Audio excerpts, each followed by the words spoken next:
first person to speak to you this morning, and what I'd like to talk to you about is not so much the RMA and law and what it says, but really how we use it in our lives and managing our environment. And mostly I'd like to talk to you about water and how the Resource Management Act interacts with the way that we use and value water.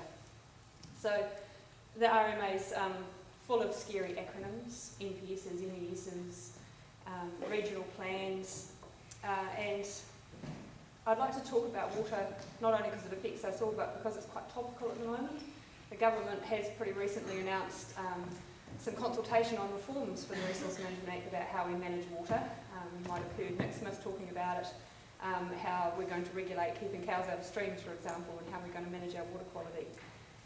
And I'd also like to talk about water and farming because it's the area where we get a lot of friction at the moment, and I can't see that changing for a while, so I'd like to talk to you about how we might manage that, how we might work within that system and try and get some good outcomes.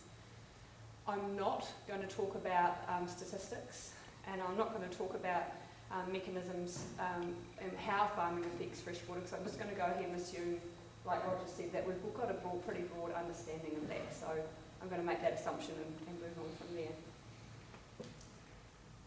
So what is the RMA anyway? Just a very brief overview. The RMA does very little on its own. It's actually sets up a really strong purpose, which I'll talk about a bit more in a minute, but mostly what it does is it directs other people to do the work of sustainable management. So most of that work is done in regional plans and district plans that you might be familiar with, and so that's where I'll spend a bit of time talking about how that works. And those regional plans set up what we can do and can't do with our resources, and through the mechanism of resource consents, which we don't need to talk about very much today. There's opportunity for government to set up some national instruments at the high level, and there's not very much to talk about there, but there is some important stuff around freshwater, which we will talk about a little bit. But again, mostly this is about plans, so we'll spend most of our time talking about that, because it's where people who are farming or working with farmers can get their best bang for the buck in influencing outcomes and influencing how resource management actually works on the ground, is working with your mostly regional councils to come up with practical, workable solutions for how we manage our water. So plans are important, but they're affected by what's higher up, so I'll give you a little bit of an overview there. So the Resource Management Act doesn't have a whole lot in it that's very captivating, but it does have a very captivating purpose, sustainable management, and it gets a lot of press. You've probably heard heaps about the RMA, and it gets blamed for everything from earthquakes to house prices in Auckland. But it's got a bottom line, sustainable management, which is about enabling us, people, to enable our well-being, but at the same time sustaining resources for future generations, safeguarding life-supporting capacity, and addressing adverse effects. So the stuff under the while, the sustaining and safeguarding and adverse effects, they pretty much act as bottom lines. So the purpose of sustainable management is really a challenge to us to figure out how to have our cake and eat it too. So how do we have our well-being and provide for all the things that we love and enjoy, and still maintaining those bottom lines that we need in the environment. And by environment I mean wider environment. It's not just about kiwi and kaka and trees, it's about the environment we live in as people as well. So what the RMA is not about weighing things up. It's not about saying, well, we can have this many $1 million worth of economic benefit and we can trade off this amount of environment so we can get it. It's not about that.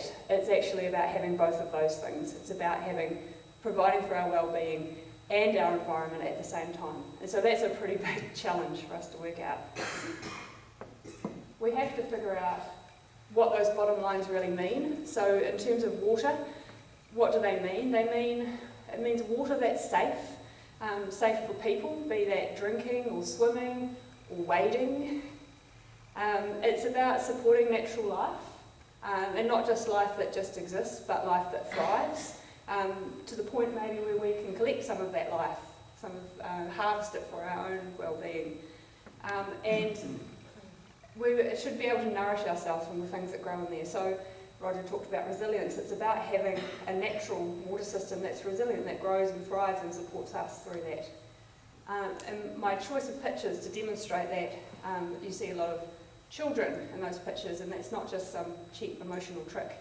I'm using that to demonstrate the concept of future generations. So embedded in the concept of sustainable management is the idea that we manage our resources so in a way that we don't stuff it up for the next generation. So they should still be able to provide for their well-being after we've provided for ours. And a really good indicator, I think, of that is children, because they are the people that are going to have to try and work within this environment that we leave them.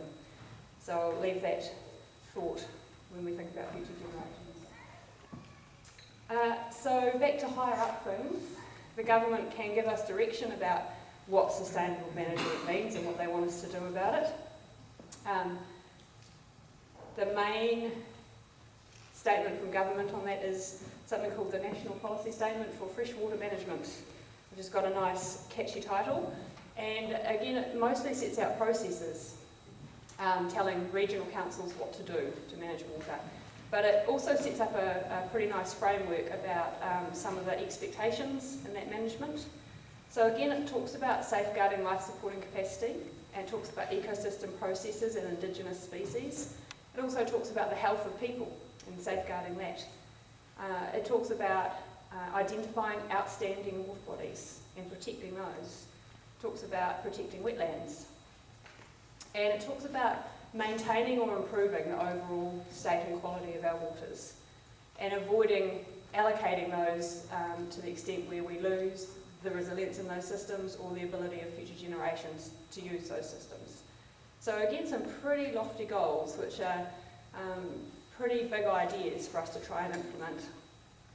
And what the government has said in this policy statement to local government, and in particular regional councils, is councils, you need to go through a process of identifying these bottom lines in your region and figuring out how to manage for them. So we'll talk mostly about that. So what is it that the government has, what challenge have they given us to do? So it's most of this work is done in regional plans, which you might have been involved with in the past, and Wellington Regional Council has got a plan out at the moment. That's submissions are closed on, to manage natural resources, and also another process called the Rumahanga Whaitua, which has been established to answer these very challenges in this very catchment. So what are those challenges? We've been asked to set freshwater management units, which is another way of saying catchments. We've been asked to identify the values of all the water bodies in those catchments. We've been asked to set objectives. We've been asked to set limits. We've been asked to identify if we've gone beyond those limits and figure out what to do about it. And we've been asked to monitor to see if we're achieving those outcomes that we set out to do. So the Regional Council doesn't do this on their own, they do it with the communities, and we're all part of those communities. So how can we be involved in those processes? How can we have a positive influence on them and help achieve that sustainable outcome that we need to do in a way that works for us? So the first challenge is to set freshwater management units. FMUs they're called in the game that likes to have acronyms, which I'm in. It sounds a bit like a swear word, FMUs. But it's basically about dividing your region up into management units. And the best management unit for managing water, I think, is catchments and sub-catchments. That makes a lot of sense. Strangely, that's not compulsory. You can divide them up into any kind of management unit you like. So there's an important conversation to have there. How big should these management units be? How many should there be? How should they be set up? So if you were asked to be involved, or you're thinking about this kind of question, there's a few things to think about. They're management units. So they're the unit at which these issues, this freshwater quality and quantity and outcomes is managed. So bear that in mind. At what scale do you need to manage? You need to have a scale that's consistent with the issue or the problem or the lack of problem. So if you happen to be in a catchment where there's not very much pressure and not very many problems, you could have a very big management unit because it could all be managed the same, and that would work really well. But if you're in an area where there's a lot of pressure or a lot of problems or a lot of change between areas, then smaller units can be really useful. So think about it from your perspective. Is there pressure on a resource? Is there a problem that's different at the bottom than the top? Is it useful to be included in a management regime with your neighbours? Or would it be more useful to be separated from high pressure or high intensity areas? Do you want compliance about management measured at the bottom of the catchment or somewhere in between? So it's really important to think about what these units are used for when you're setting them and be involved in that. The next challenge that we have been asked as communities and working with our regional councils to answer is to identify values for freshwater. So another really important thing to be involved in, to identify what it is that we value about water bodies. What do we like? What do we not want to lose? What do we want to get back? And it's important to understand here that often in these processes, which have been going on for a few years in different parts of the country, people advocating for the primary sector sometimes get seen as only wanting use values and only valuing use of water. But I think it's really important to put our hands up and say, well, farmers are part of the wider community too, and to advocate for some of those values. Do you want your kids to swim in rivers? Do you want your neighbours to have viable tourism businesses that are based on water?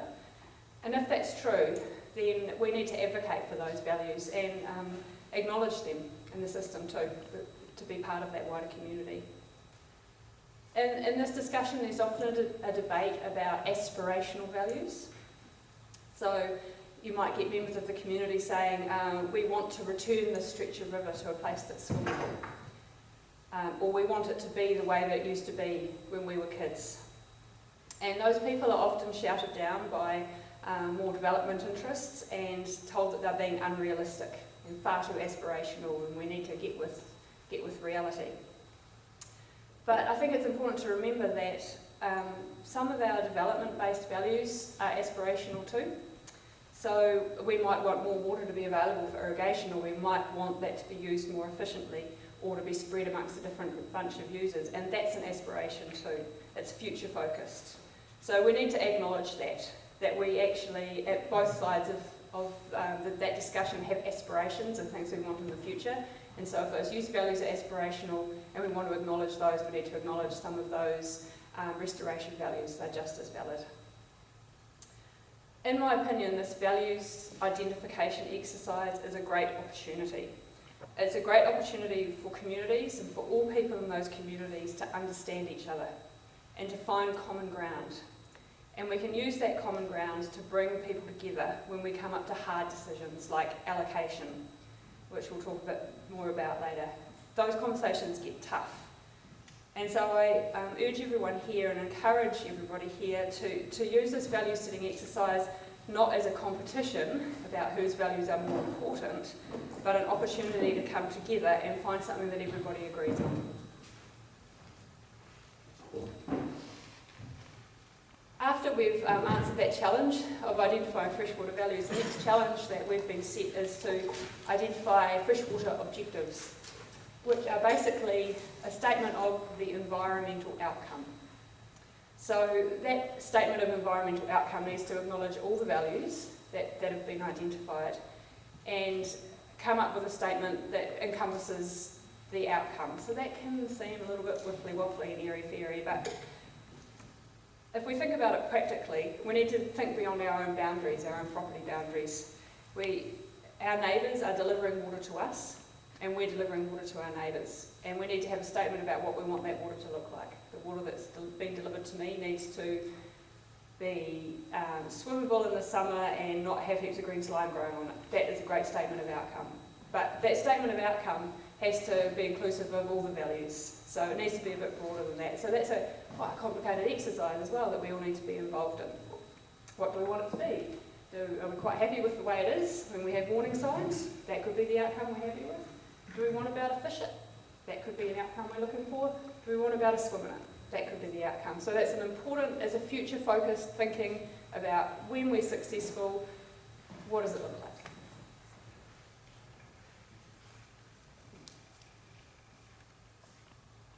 The next challenge, once we've identified the outcome, we need to set some limits. What's a limit? Well, it's basically some sort of definition of how big's the pie. How much is there to go around?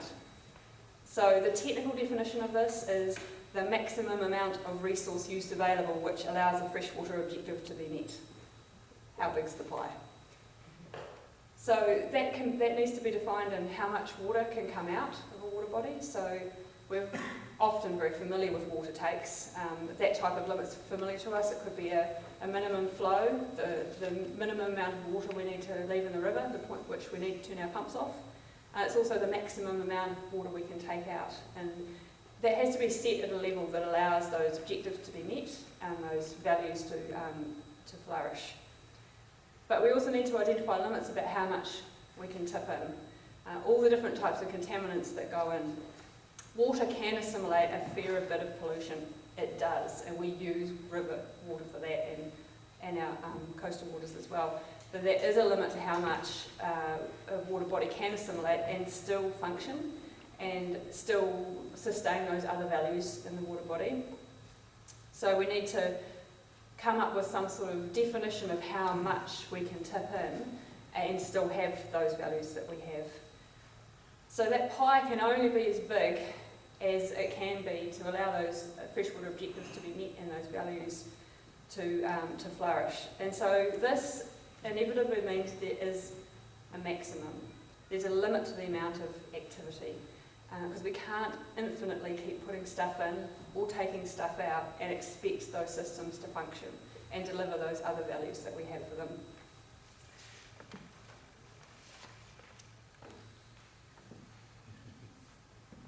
So that's not to say we can't have growth, because we can when we efficiently use what we've got.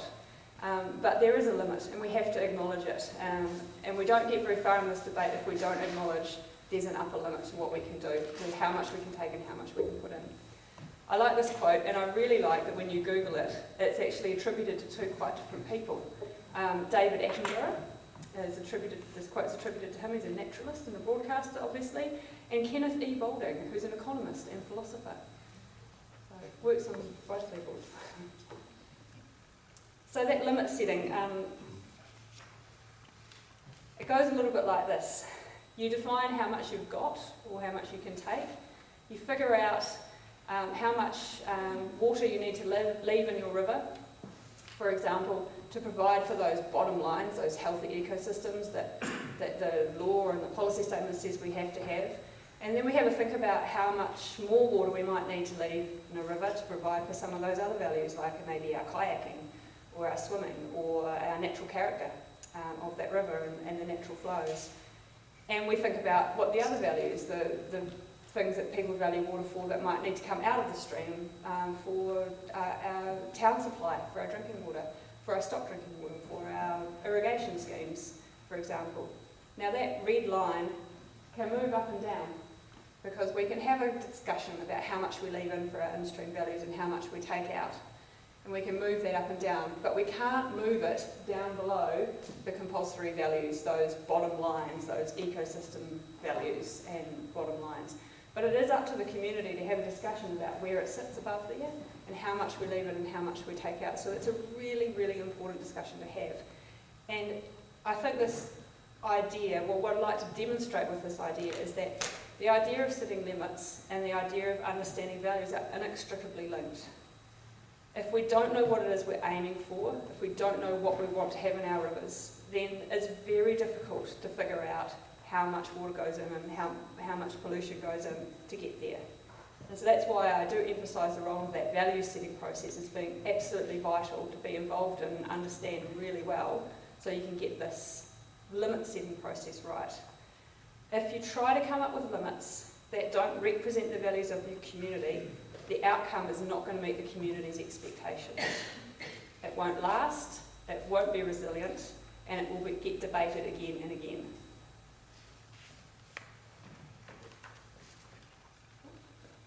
So, once you've decided how big your pie is, you set your limit. The next really important question that we need to answer is who gets how much pie? It's allocating the resource. Who gets to take out 5,000 litres a second from the river? Who gets to tip in 15,000 tonnes of phosphorus from the sewage treatment plant? How do we decide who gets to use that limit? We have a lot of experience in allocating water out of rivers. We've been doing that for a long time, and most of the time that's on a first in, first served basis. So first person who asks to get the water gets the water. And it's worked up to a point. But it's not working when we have to allocate a scarce resource, or even worse, when we've allocated too much pie. We've allocated 15 bits of pie and there are only 12 bits of pie. So how do we claw that back? It's a real challenge, and there are heaps of different methods for deciding that. And that's often something that gets debated in these community processes. So I can't tell you what the answer is, but it can give you some principles that I think need to be borne in mind. So you need to think about efficiency, because you want to get the best bang for the buck out of the pie. So you need to make sure that you've got people who are using it efficiently for the best benefit of everybody in the community. You need to think about how equitable it is, or how equitable you want it to be. So does everybody get the same access, or are some uses more important than others? You need to think about whether that allocation system is rewarding the right kind of people. So is it rewarding people who operate well, or is it rewarding people who have operated a long time? And that's an important question to think about. And you want to think about, well, is it rewarding innovation? Is it actually helping us grow and make the best out of that resource? Or is it sort of locking in the status quo? And ideally you'd want it to be transferable too, and that helps with the efficiency question. So I've got some pie I'm not using, I could pass it on to one of my neighbours to use it, because I know that he's got a great idea about how to make more bang for that buck. So the important thing in this allocation question is you want something that's durable. You want to know what that allocation is in the long term, because you want to make investment decisions based on it.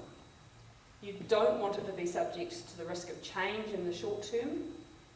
You don't want your resource consents, if they're granted, to be reviewed in the short term. That's not a good environment for making investments.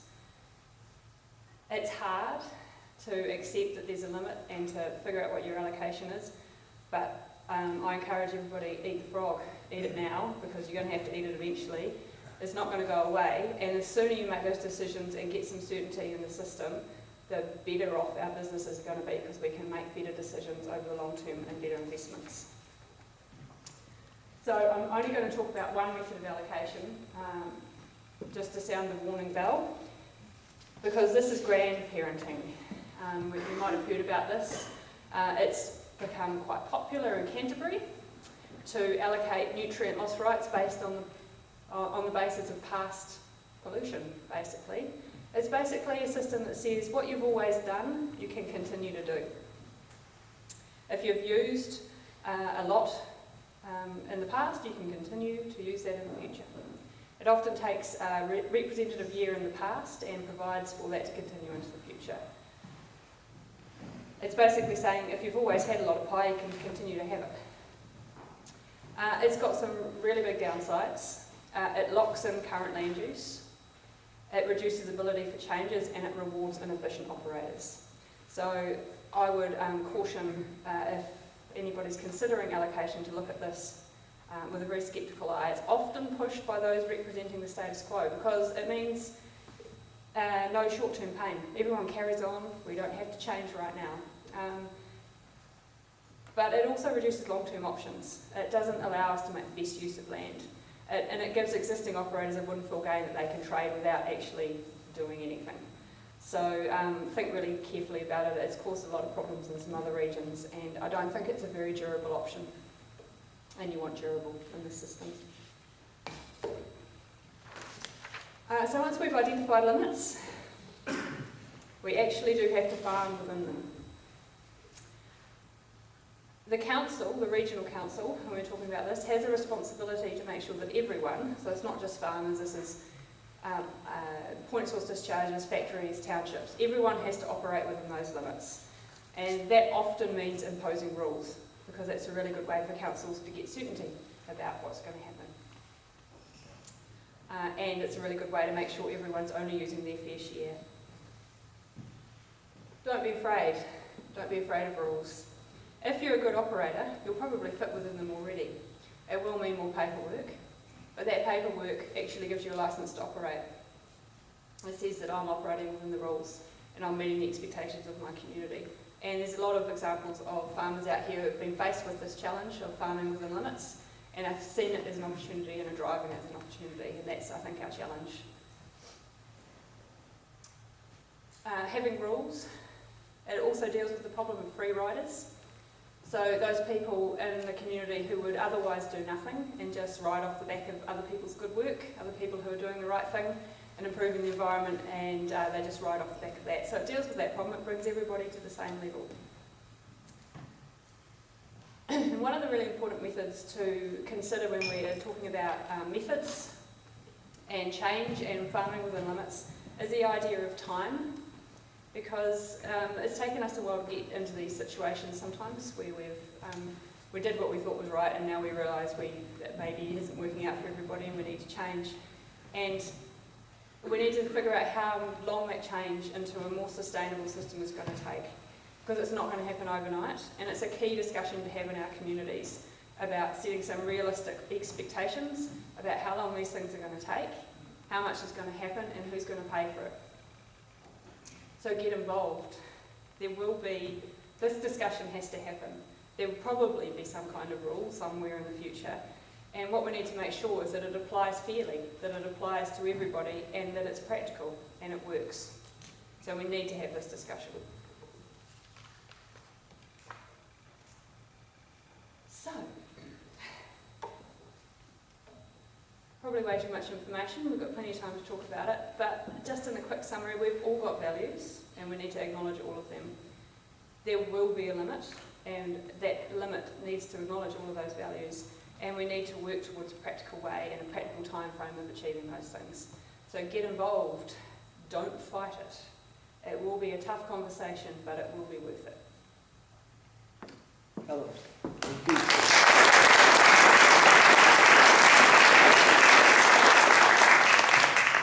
Well, Helen has set the framework for today's seminar, touching on a number of very, very topical issues. So I'll just open to the floor for any questions, maybe for 5 minutes before the next speaker. So do we have any questions on this first issue? Stephen? I know it's relatively early, but don't be shy. We have one over there. Why